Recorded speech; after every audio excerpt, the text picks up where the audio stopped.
자료를 먼저 이렇게 나눠드리고.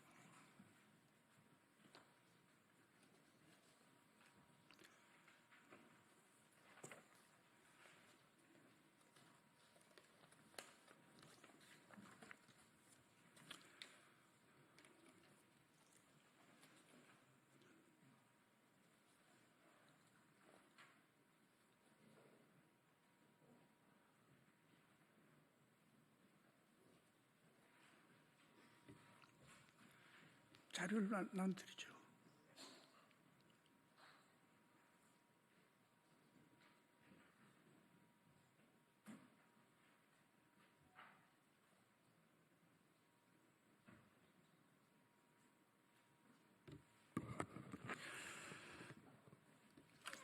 안녕하십니까. 국토교통위원회 소속 더불어민주당 대전 중구 국회의원 박윤갑입니다. 층간소음 갈등이 심각한 사회 문제로 대두되고 있습니다. 국회와 시민단체가 함께 힘을 모아 이 문제를 해결하기 위해 오늘 기자회견을 개최하게 됐습니다. 먼저 참석자분들을 소개해 드리겠습니다. 경실련 도시개혁센터 이사장이신 전북대학교 도시공학과 황지욱 교수님을 소개해 드리겠습니다. 네. 경실련 도시개혁센터 이사이신 서경대학교 박영민 박사님을 소개해 드리겠습니다. 경실련 도시개혁센터 윤은주 부장님을 소개해 드리겠습니다. 오늘 기자회견은 공동주택이 아닌 공동주거시설 층간소음 관리법 제정안 마련을 위한 자리입니다. 한 연구에 따르면 최근 10년간 이웃 간 층간소음으로 일어난 강력 범죄는 73건이나 됩니다. 그 가운데 다가구 주택 등 비공동주택에서 일어나는 강력 범죄는 무려 18건이나 됩니다. 이미 전국 지자체들은 비공동주택 층간소음 문제 대응을 위해서 공동주거시설 층간소음 관련 조례를 제정해서 시행 중에 있습니다. 아파트 같은 공동주택을 중심으로 만든 법이 얼마나 많은 사각지대를 만들어냈는지 여실히 보여주고 있는 실정입니다. 현행 층간소음 정책의 방향을 바꿔야 하는 입법의 필요성은 이미 충분합니다. 주거공간은 그 무엇이 됐든 국민들의 안식처가 되어야 합니다. 이제 개정안이 국민들이 안심할 수 있는 주거 공간을 만드는 데 기여할 수 있기를 바랍니다. 감사합니다.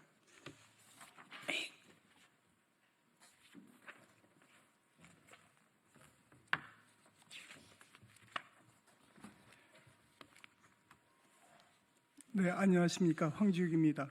경실련이 KBS 시사 직격팀에게 제공받은 층간소음 관련 형사 사건 판결문 분석 자료에 따르면 살인, 폭력 등 5대 강력범죄가 2016년 11건에서 2021년 110건으로 10배가 증가했습니다. 아직 확정 판결이 나지 않은 사건과 분쟁은 일어났지만 무죄로 판결나서 제외한 사건까지 추가하면 훨씬 더 늘어납니다.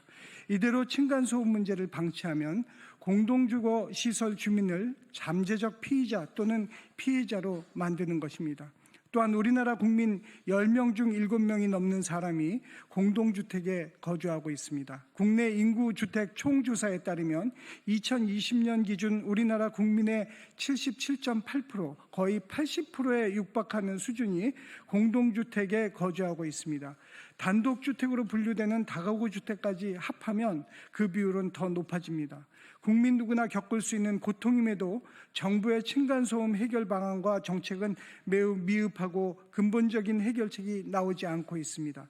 경실련이 최근 3년간 2020년부터 2023년까지 환경부 산하 한국환경공단이 운영하는 이웃사이 센터에 접수된 층간소음 피해자들의 민원 실태를 분석한 결과 2023년 시공능력 상위 100위 건설사 중 13개를 제외한 87개 사에서 민원이 발생한 것으로 나타났습니다. 이는 우리나라 대표적인 건설사를 포함해서 대부분 건설사들의 모두가 층간소음 민원을 발생시킨 것으로 확인될 수 있다는 겁니다. 층간소음 문제를 근본적으로 해결하려면 지을 때 잘 짓는 것이 기본입니다. 제품이 문제인데 물건에 하자가 있는지도 모른 채 구입한 사람들끼리 민형사상으로 다투는 참담한 현실을 이제는 끝내야 합니다. 현재 층간소음 문제는 해결책이 명확한데도 불구하고 정부는 그 실행에 건설사 등 많은 이해관계가 얽혀 있어 근본적인 해결책에 접근하기보다 부수적인 대책으로 본질을 흐리고 있습니다. 층간소음은 개인의 문제가 아니라 국가적, 사회적 문제로 접근해야 합니다. 이에 경실련은 박용갑 국회의원님과 함께 근본적인 해결책으로 모든 신축 공동주택 전세대를 대상으로 층간소음 전수조사를 시행하고 표시제를 법제화할 것을 제안하는 공동주거시설 층간소음 관리법을 제출하고자 합니다.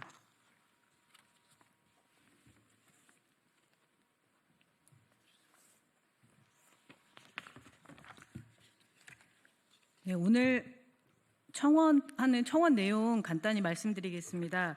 먼저 법안 명칭을 공동주거시설로 붙인 이유는 앞서서 박용갑 의원님께서도 말씀해 주셨는데요.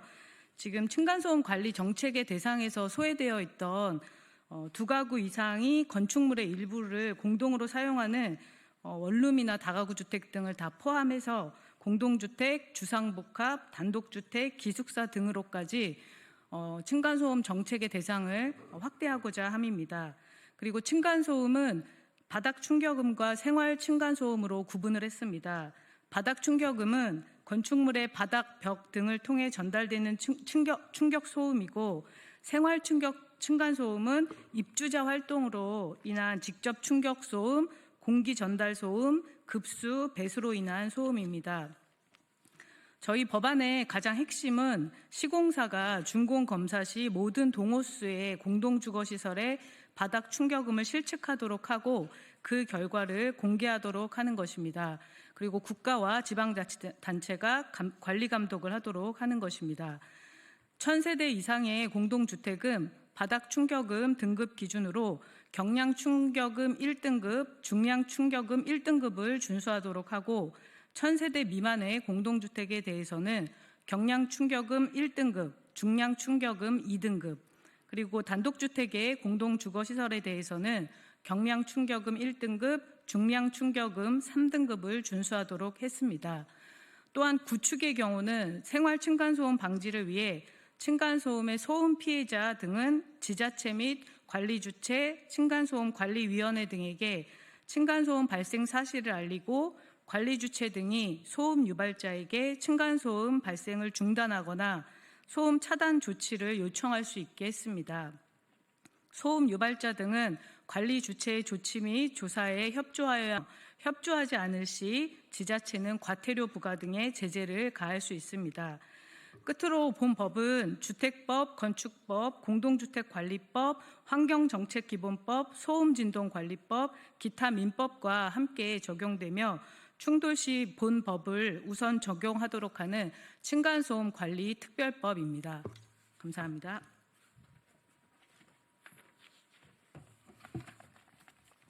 안녕하십니까. 서경대학교 박영민 연구교수입니다. 경실련의 주장을 말씀드리겠습니다. 경실련 도시개혁센터는 지난 2022년 층간소음 해결을 위한 시민운동을 22년부터 하고 있습니다. 저희의 문제의식은 바로 이거 하나였습니다. 시공사의 책임을 강화해야 한다. 층간소음의 근본적인 문제를 바로잡지 않으면 영원히 이 문제는 해결할 수 없겠다는 생각으로 여러 실태조사와 정부와 국회에 공개 질의를 해왔고 기자회견 등 다양한 방식으로 운동을 진행해오고 있습니다. 그간의 활동을 정리해서 경실련 주장을 특별법에 담아 입법 청원을 하게 되었습니다. 첫째, 공동주거시설 신축 시에 층간소음 전수조사를 의무화해야 한다는 것입니다.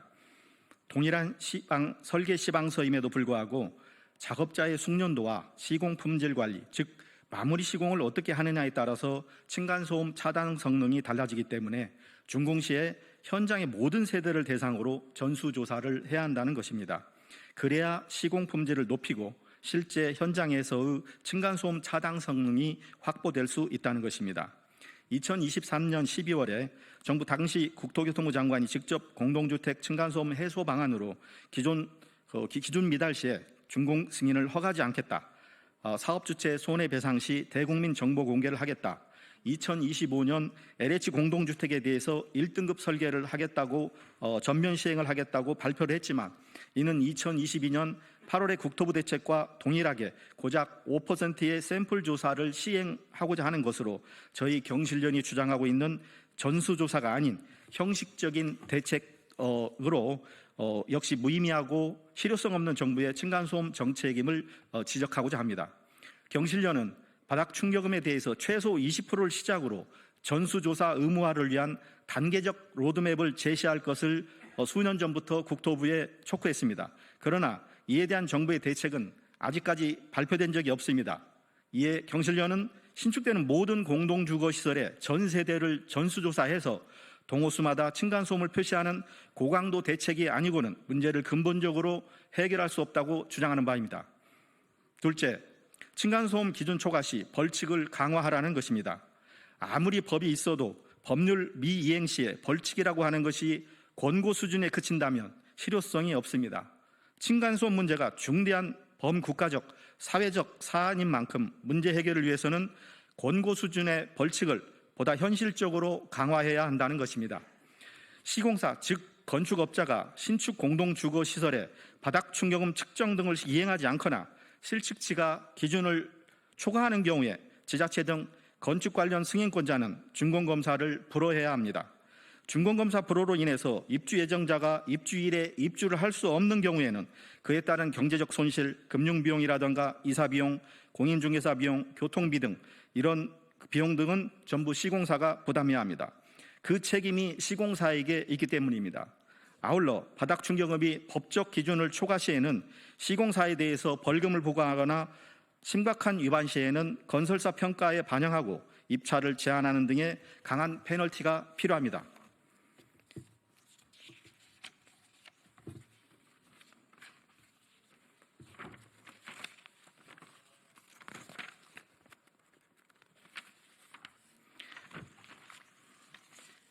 셋째, 층간소음 표시제를 도입하라는 것입니다. 아파트 등 공동주거시설 분양 시에 바닥 충격음의 수준 표시를 의무화한다는 것입니다. 실측 성능검사 결과를 각 동과 각 호수마다 표시하도록 법을 개정하고 사업 주체는 주택의 건축 공정에서 준공 직전 층간소음 실측 가능 시점에 입주자를 모집할 수 있도록 해야 한다는 것입니다. 이는 시공 품질 향상을 통한 근본적인 층간소음 문제의 해결 방안일 뿐만 아니라 투명한 정보 공개를 통해 소비자 선택권을 강화하는 것입니다. 바닥 충격음 표시제는 당연히 소비자의 알 권리 보장 및 시공사의 품질 경쟁을 유도해서 국민이 정원한 환경에서 살 수 있는 주거권과 삶의 질 향상에 반드시 필요하다고 국민의 입장에서 주장하는 바입니다. 22대 국회는 조속히 층간소음 특별법을 제정해야 합니다. 정부가 제대로 된 관리 감독과 제 역할을 하기 위해서는 법적 근거가 마련돼야 합니다. 지금까지 정부의 입장은 층간소음을 관리하고 규제할 수 있는 법적 근거가 없었다라고 하는 것입니다. 이렇게 정부와 국회가 층간소음 문제에 미온적으로 대처하는 사이에 층간소음은 강력범죄로 비화되면서 시민들 삶의 질은 추락되고 주거 환경은 위협받고 있습니다. 안전해야 할 시민들의 주거 환경을 정부와 국회가 더 늦기 전에 하루빨리 근거 법률을 제정하여 대책 마련에 적극 나서길 바랍니다. 국회와 국토교통부와 환경부는 건설업자만을 대표하는 기관이 아닙니다. 시민이 우선입니다. 층간소음 정책 개선을 위한 법률 행위는 보편적 시민을 위한 정책이므로 책임 있는 정부와 국회가 본 입법 청원에 귀 기울여 주시기를 저희 경제정의 실천 시민연합 도시계획센터가 강력히 주장하는 바입니다. 이상입니다.